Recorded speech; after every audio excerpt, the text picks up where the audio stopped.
오늘 우리 모두에게 들려주시는 하나님의 말씀은 마가복음 1장 4절부터 11절까지의 말씀입니다. 이제 공동체 성경 읽기로 이 계시의 말씀을 봉독할 때 살아계신 하나님의 음성으로 들으시길 바랍니다. 세례 요한이 광야에 이르러 죄 사함을 받게 하는 회개의 세례를 전파하니 온 유대 지방과 예루살렘 사람이 다 나아가 자기 죄를 자복하고 요단강에서 그에게 세례를 받더라. 요한은 낙타털 옷을 입고 허리에 가죽띠를 띠고 메뚜기와 석청을 먹더라. 그가 전파하여 이르되 나보다 능력 많으신 이가 내 뒤에 오시나니 나는 굽혀 그의 신발끈을 풀기도 감당하지 못하겠노라.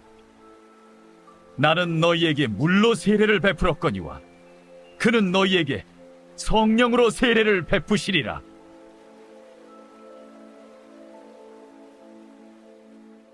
그때 예수께서 갈릴리 나사렛으로부터 와서 요단강에서 요한에게 세례를 받으시고 곧 물에서 올라오실세. 하늘이 갈라짐과 성령이 비둘기같이 자기에게 내려오심을 보시더니 하늘로부터 소리가 나기를 너는 내 사랑하는 아들이라. 내가 너를 기뻐하노라. 이 말씀은 하나님의 말씀입니다.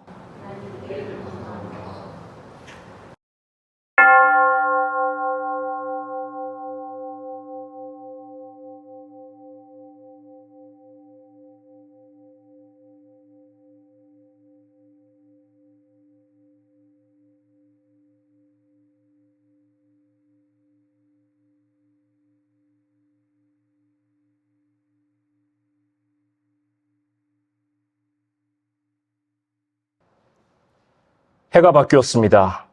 저에게는 2023년이라는 달력의 숫자도 아직 익숙하지 않은 느낌인데 벌써 해가 넘어가서 2024년이 되었습니다.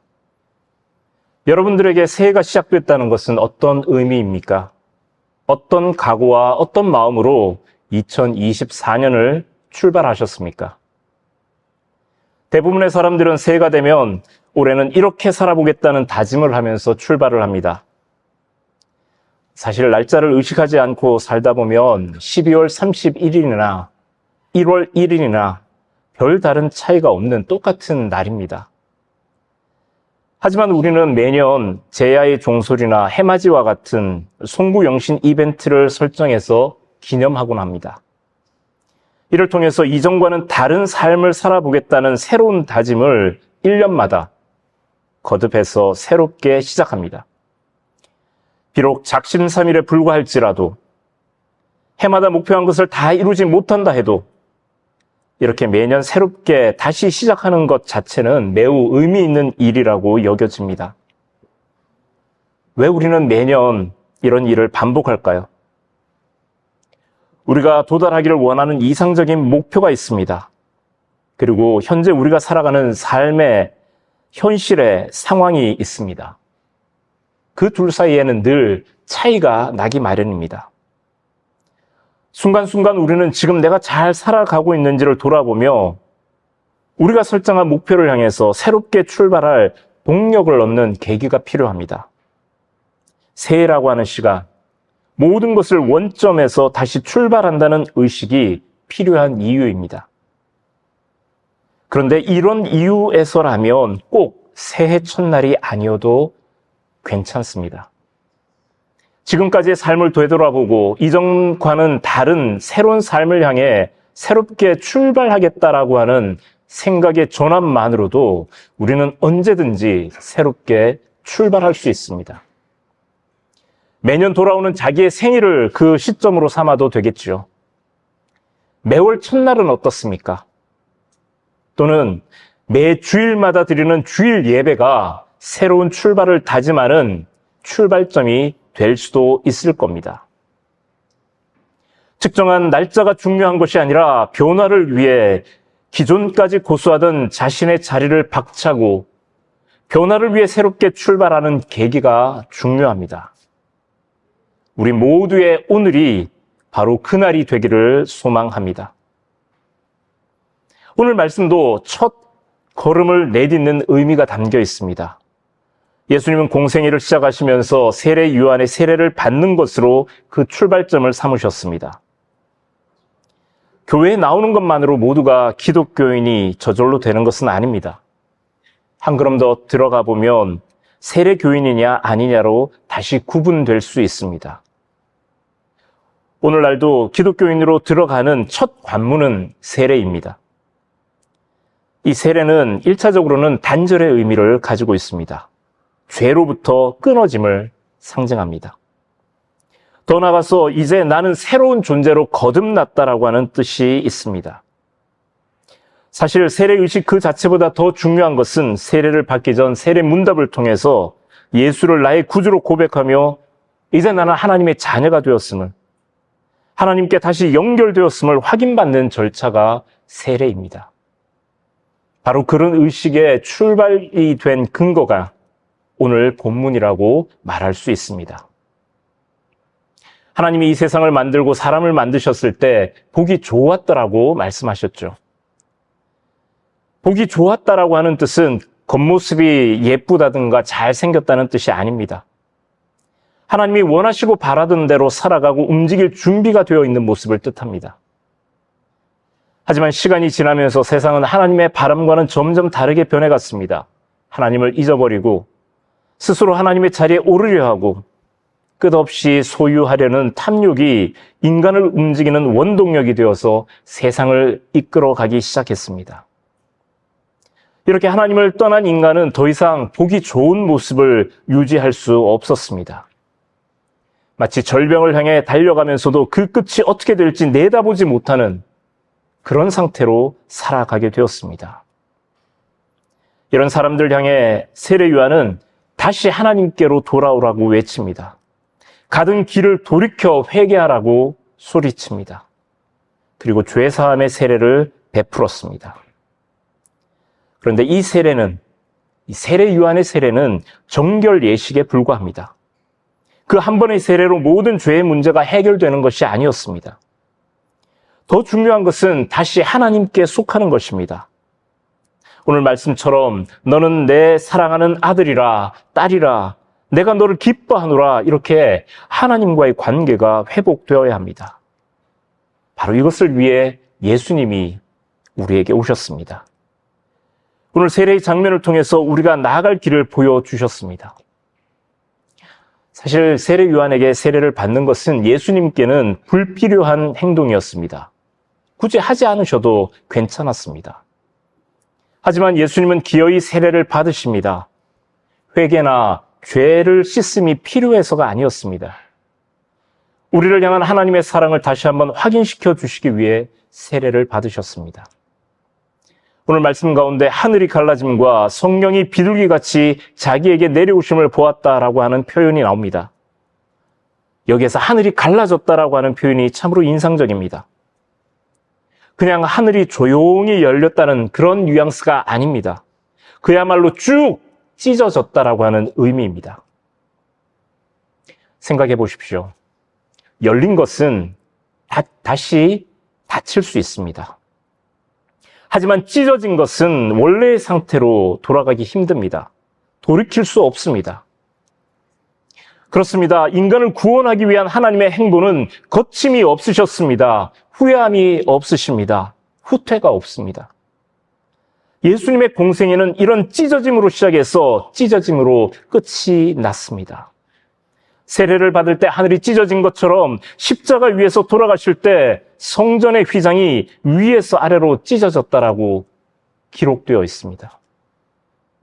일반적으로 찢어지고 나뉘는 것은 파괴적인 행위처럼 보입니다. 하지만 오늘 말씀 속에서 하늘이 찢어지고 예수님이 돌아가실 때 성전의 휘장이 찢어진 것은 파괴를 의미하는 것이 아닙니다. 둘로 나뉘어지는 것을 의미하지 않습니다. 오히려 이제 하나가 되었음을 선포하는 말씀입니다. 성스러움과 세속의 공간이 하나가 되었습니다. 하늘과 땅이 만났습니다. 막힌 담을 허무는 것은 그것을 허물어뜨리고 파괴하는 것처럼 보이지만 만나지 못하는 서로의 손을 붙잡게 하는 연결의 의미를 가지고 있습니다. 죄로 인해 가로막힌 우리와 하나님 사이를 하늘과 땅을 서로 이어 주었습니다. 그렇기 때문에 찢어진 하늘은 삼위일체 하나님께서 이제 우리에게 오셔서 우리와 함께 하시기 위해 우리 손을 붙잡기 위해 경계를 넘어 우리에게 다가오셨다는 강한 표현이기도 합니다. 이제 공은 우리에게 다시 넘어왔습니다. 오늘 이 예배에 참여하고 있는 우리 각 사람에게도 하나님은 말씀하십니다. 하늘로부터 들려오는 이 말씀을 귀 기울여 들으시기 바랍니다. 너는 내 사랑하는 아들이라, 내 사랑하는 딸이라. 오늘 내가 너를 기뻐하노라. 그렇습니다. 오늘 예배를 통해 우리 역시 하나님의 자녀가 됨을 다시 한번 확인받을 수 있습니다. 하늘 찢고 내려오신 성령을 통해 이제 우리는 지금까지 우리가 살아왔던 삶에 큰 변화가 찾아왔음을 인식하고 받아들여야 합니다. 오늘 말씀은 예수님이 세례를 받는 장면, 그리고 하나님의 음성에서 끝이 납니다. 하지만 우리는 그 다음에 펼쳐진 예수님의 생애를 잘 알고 있습니다. 예수님은 세례를 받으신 후 본격적인 공생애를 시작하십니다. 문을 열고 현관을 나와 세상 가운데로 나아가셨습니다. 그런데 그 길은 아무런 어려움이 없는 순탄한 길이 아니었습니다. 막힘없는 탄탄대로와 같은 길도 아니었습니다. 행복하고 즐거운 날들만 펼쳐진 것도 아니었습니다. 오히려 가시밭길이었고 때로는 피눈물을 흘리며 밤을 새워 부르짖어 기도해야만 걸을 수 있었던 십자가의 길이었습니다. 세상 사람들이 생각하는 영광의 길, 메시아의 삶이 아니었습니다. 제자들이 바라던 왕관을 쓴 왕의 길이 아니었습니다. 혼자만 잘 살고자 했으면 굳이 그런 길을 걷지 않는 편이 더 좋았을 겁니다. 그러나 세상을 구하기 위해, 여기 있는 저와 여러분들을 구원하기 위해 예수님은 그 길을 걸으셨습니다. 외로운 길, 고난으로 점철된 길을 홀로 걸으셨던 예수님. 그러나 예수님은 혼자가 아니었습니다. 내가 너를 기뻐하노라라고 하는 하나님의 선언을 통해 그 길을 걷는 예수님은 언제나 하나님의 뜻 안에서 그 길을 걸으셨습니다. 그리고 이젠 우리도 그 길을 함께 걷습니다. 우리가 걷는 이 신앙의 길은 남들이 외면하는 좁은 길, 힘든 여정일지 모릅니다. 굳이 가지 않아도 괜찮아 보이는 그 길을 선택한 저와 여러분들의 선택은 어리석은 결정이 아닙니다. 오히려 하나님이 기뻐하시는 일입니다. 주님의 응원을 받으며 올해 우리에게 펼쳐진 이 신앙의 여정을 우리 끝까지 함께 잘 걸어가길 원합니다. 우리 힘차게 다시 출발하십시다. 우리가 이렇게 새로운 마음으로 새 출발할 수 있는 것은 우리의 힘이 강해서가 아닙니다. 우리의 능력이 뛰어나서도 아닙니다. 오늘 말씀처럼 너는 내 사랑하는 자녀다. 내가 너를 기뻐한다라고 말씀해 주신 하나님이 우리의 든든한 버팀목이 되어주시기 때문입니다. 새해가 밝았다고 우리의 모든 문제들이 저절로 리셋되지 않습니다. 여전히 세상에는 참 평화가 없습니다. 저 멀리 여전한 전쟁의 소식과 가까운 일본에서 들리는 대지진과 항공기 충돌 소식도 남의 이야기처럼 들리지 않습니다. 신앙을 가진 사람들은 이런 세상의 사건과 사고에서 예외를 인정받느냐 하면 그것도 아닙니다. 똑같이 영향받고 똑같이 고통받습니다. 하지만 바로 이런 어둠 가운데 빛 되신 주님이 오셨습니다. 혼돈과 무질서가 판치는 세상 한가운데로 주님이 오셨습니다. 슬픔과 아픔, 고통과 죽음의 그늘 속으로 우리 주님이 오셨습니다. 예수님이 이 땅에서 행하신 일은 지극히 작아 보입니다. 예수님은 공생애 동안 이 세상의 모든 부조리를 일순간 다 없애버리거나 인간의 모든 바램을 다 들어주시지 않으셨습니다.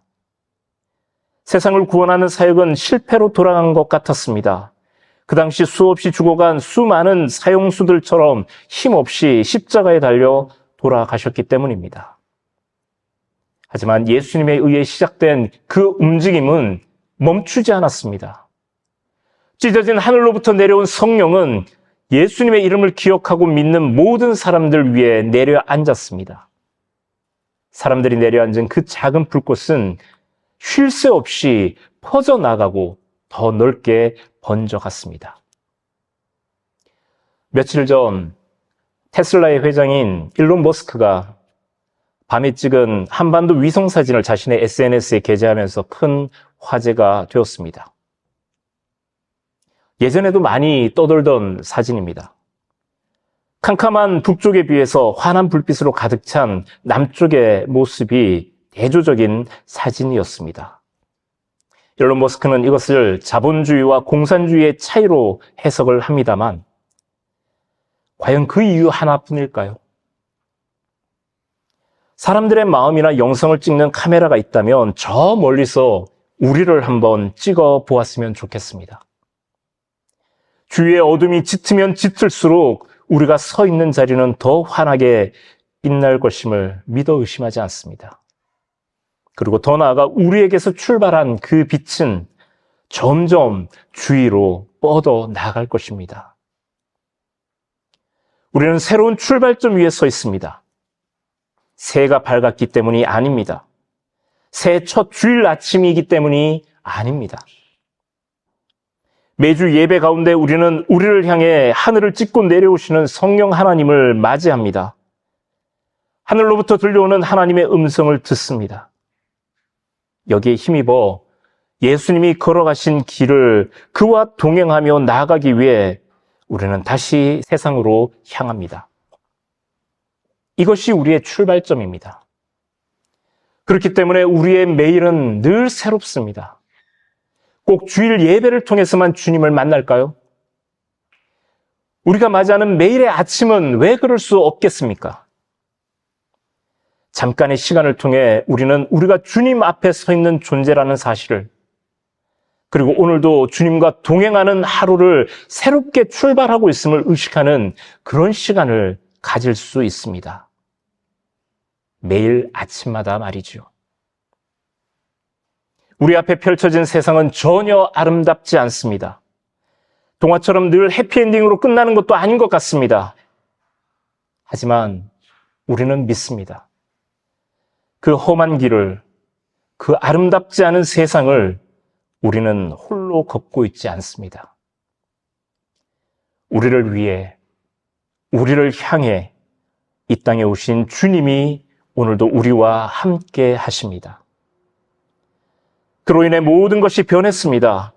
그로 인해 세상은 여전히 아름답다고 우리는 찬양할 수 있습니다. 이 세상은 주님이 지으신 주님의 세계라고 고백하며 우린 그 길을 계속 걸어갑니다. 수없이 넘어져도 다시 일어나 걸어갑니다. 주께서 우리를 일으켜 주시기 때문입니다. 세상 사람들이 바라고 원하는 방향과는 다른 방향일지 모르지만 우리는 결코 잘못된 길로 접어든 것이 아닙니다. 우리 주님이 걸어가셨고 또 지금도 우리와 함께 걸어가시는 길이기 때문입니다. 그리고 이 길이 새로운 한 해 동안 우리가 걸어가야 할 바로 그 길입니다. 그 길을 향해 힘차게 우리 나아가십시다. 쉽지는 않을 겁니다. 어쩌면 우리가 익숙한 것들, 편안해야 하는 시간들을 포기해야 할지도 모릅니다. 그러나 분명히 그 길이 올바른 길이고 더 가치 있는 삶의 길입니다.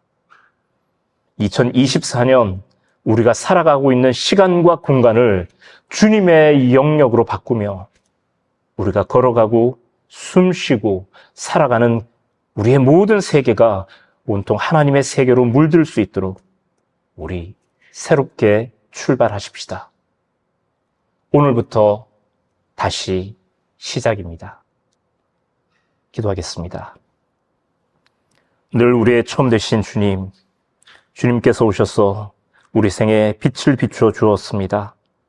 그 빛을 받아 어둠에서 벗어난 저희들이 이젠 세상을 밝히는 빛이 되길 원합니다. 길을 잃은 사람들, 방황하는 세상을 향해 올바른 길로 인도하는 길잡이로 살아가는 저희들 되게 하여 주옵소서. 새해를 출발하며 새롭게 다짐해 봅니다. 그러나 1년 단위로 우리를 되돌아보는 것이 아니라 매주일 예배를 통해 그리고 매일 아침 주님과 만나는 고요한 시간을 통해 날마다 또다시 새롭게 시작하는 저희들 되게 하여 주옵소서. 우리에게 베풀어 주시는 주님의 은혜를 날마다 확인하며 감사로 하루를 열어가는 저희들 되게 하여 주옵소서. 우리와 지금도 동행하시는 예수님의 이름으로 기도드립니다. 아멘.